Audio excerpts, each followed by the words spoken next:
Okay, today I'm going to do a follow along for the one arm handstand. This is my training, so I'm going to do this as a warm up before I start getting into the harder variations of the one arm progressions. But if you're starting out on the one arms, follow along as much as you can and then just increase the sets of wherever you get to where you can hold with control. So I'm going to start off with some basic options and slowly progress from there. You do really need a freestanding strong handstand, ideally be able to enter and exit your tuck and straddle positions. I also recommend that you have a minimum of 60-second freestanding hold and consistent kick-ups. But obviously if you're not there yet, still jump in, have a play and see where you're at, and maybe use this video as a bit of an assessment and come back and recheck every so often. So first of all, let's just warm up the two-arm handstand a little bit more now. If you haven't already warmed up your wrists and your shoulders and got ready to handstand, then just pause the video and jump in and do that. If you're ready to go, let's just do some kick-ups. So see if you can get 5 in a row. So show control, come back down, reset, go again. So 2. You could do jumps if you want to as well, but basically you're just preparing the body to do harder variations and getting your body ready and liven up the balance and control. This should be pretty simple as well for you if you're working the one arm variations. Whoop. I'll say that when they're full. Just a short rest now. I'm just going to do a bit of a Cossack squat, so just going down into opening the hips up because we want to have that straddle position for the one arm handstand. So I'm just going into keeping this foot on the floor, trying to keep my torso upright and then just sit into the squat on the other leg, over to the other side and just alternate side to side.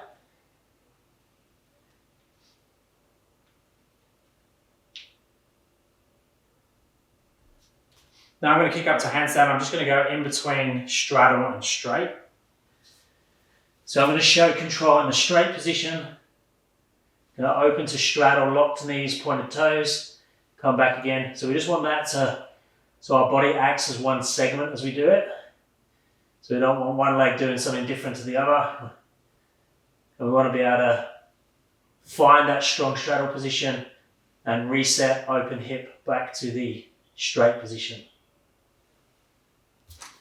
So do around 5 to 10 repetitions with that, then take a short rest again. If you haven't warmed up your shoulders yet, because we're just going to do some tuck now, just go into a shoulder stretch. If you've got a foam roller or a yoga block, you can open up your thoracic on there as well.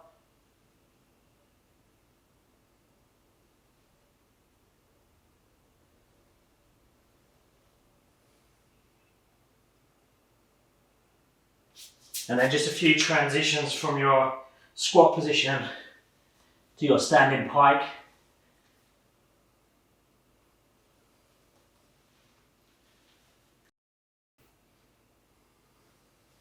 So now I'm just going to kick up to my straight position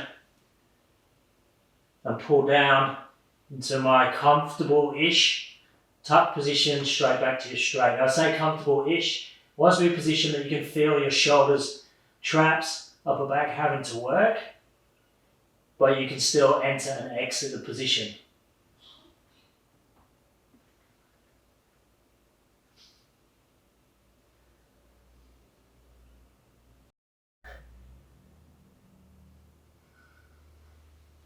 Okay, I'm just going to go towards my middle split position now. So first of all, I'm just going to play with that open hip position. So open hip, I'm not leaning forwards in any way.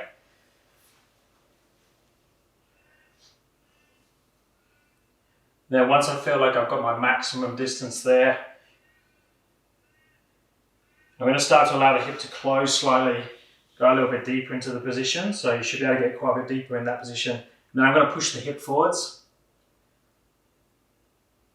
So I'm not going crazy because I haven't really warmed up for this yet.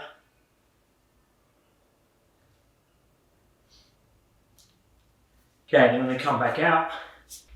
Now we can start the actual one arm drill. So I'm just going to start the transition first with my focal point. So instead of looking between my hands, I'm going to look at the hand that I'm going to work towards. I'm going to hold for 5 seconds. I'm going to come back to the middle. I'm going to go over to the other side, hold for 5 seconds. Now I'd recommend that you do this in the straddle unless you specifically want to work a different shape. If you don't have straddle yet, I would start with that because it tends to be the easier position.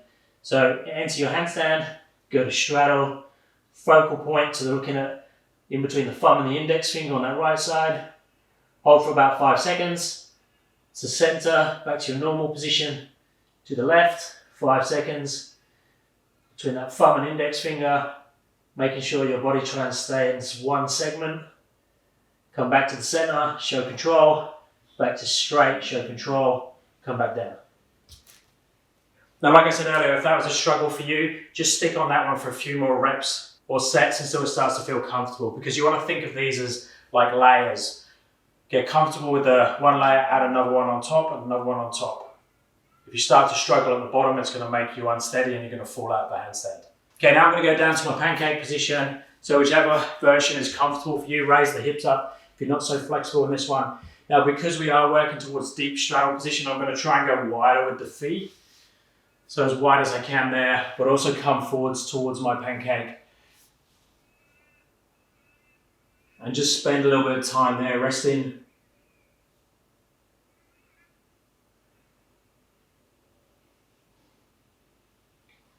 Now these first few sets, I'm not going to rest more than 60 seconds. Okay, now I'm going to do the same thing. I'm going to look at the center in the normal position. I'm going to look over to my hand. I'm then going to try and shift some weight to this hand. Now when I start shifting weight to this hand, I'm going to flag over slightly. So I'm going to aeroplane the straddle. So I'm going to the right, it will be into that direction.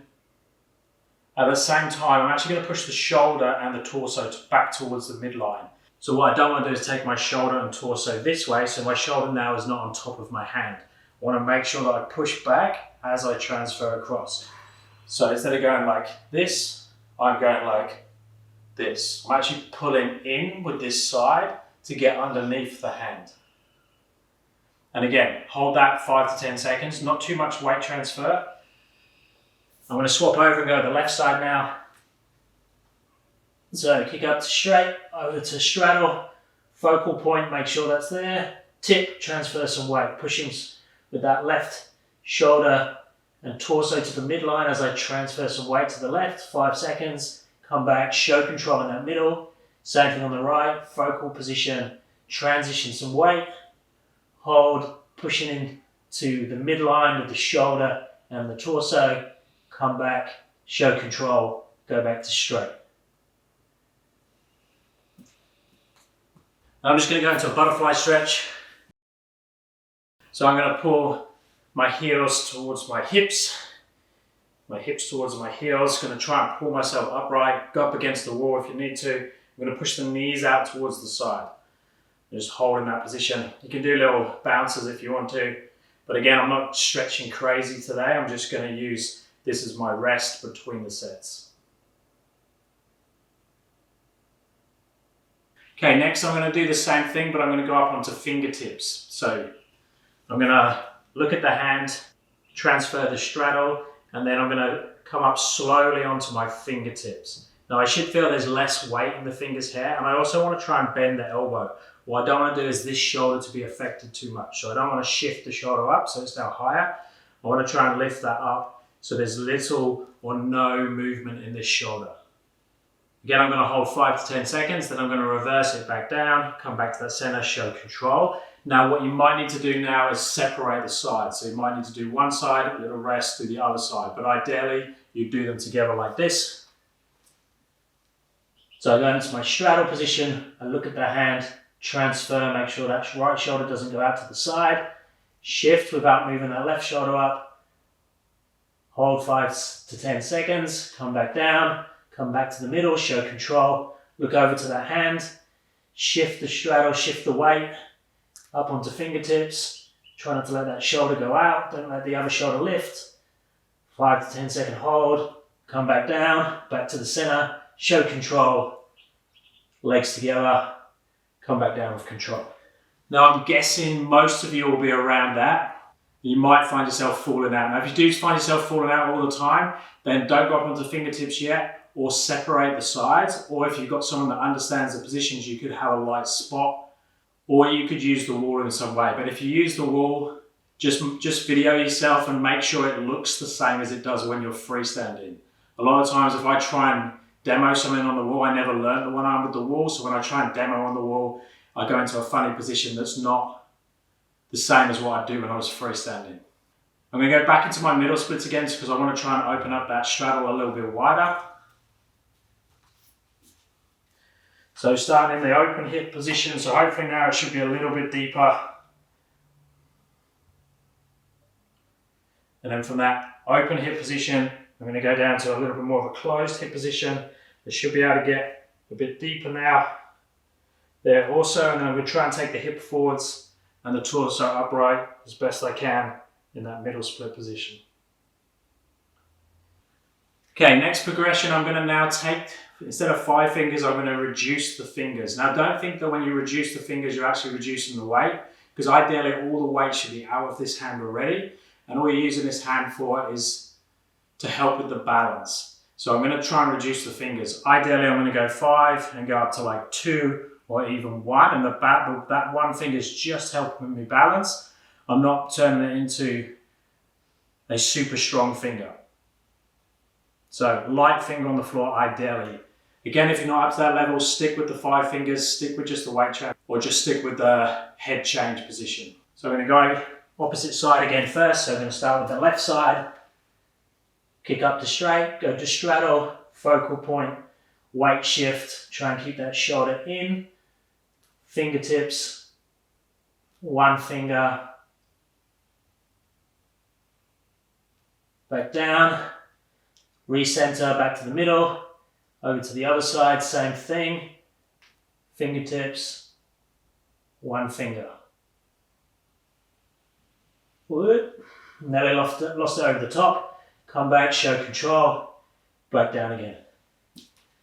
So that's a good example of what will happen to most of you when you do that. This top leg is going to go up and over. So we need to try and bring it down in front a little bit more and show control and make sure that this is happening, not this. There is that natural rotation that needs to happen, so that pulling in and holding this tight will help to stop that, but you just need to get used to that. And that's where the thousands and thousands of repetitions need to kick in. Then back to the pancake again this time. Do a few repetitions up and down, so just open and closing the torso. Again, trying to keep the legs nice and wide, trying to keep the knees and the feet pointing upwards.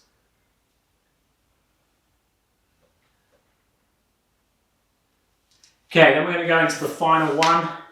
So we're going to try and aim for a little bit of air time now. So I'm going to try and lift up the hand. Now when I lift the hand up, I'm going to try and keep the shoulder down. I don't want to shift the shoulder up in the air and rotate out. And don't be scared with this one, just lift the finger off just a little bit, come back down again. Out to the side is fine.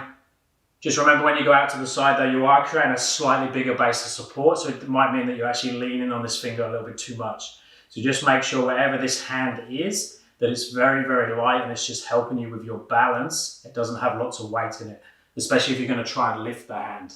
Now if you're watching this video, if you watch my technique, watch my right side compared to my left. My right is much, much stronger than my left. I'm going to start with the right side, so hopefully you'll see great technique on that right side. And then when you see my left side, you'll see the struggles and you'll see me try to correct those and show some sort of control. But the left side is going to take a lot more energy to do the same thing than the right. So kick up to straight position, open to strong straddle, focal point, shift, keep that shoulder in, up onto fingertips, up onto fingertip, lift out, try not to shift that right, so that left shoulder up in the air, show control, come back down. Okay, same thing on the other side. Up onto fingertips, keep that shoulder in. Up onto fingertip, shoulder in, don't lift that shoulder, and come back down. Now I didn't have it that time, so good example. So my left arm is much weaker than my right, so I wasn't light enough in that finger before I lifted the arm, so when I did lift the arm, I wasn't quite in the sweet spot. That also made me lift this arm really fast, and that's what you'll find that you'll tend to do when you're first learning is you lift the arm really quickly, which will create like a shockwave through the body that's hard to control. And if you add that to a weaker base, it's going to be very hard to hold. So where my one arms are today, I should separate the sides and concentrate on getting the technique right on that left side. If you do the same for your training, go back through those steps, find out the point where you start to struggle, back it off a little bit and do some sets there.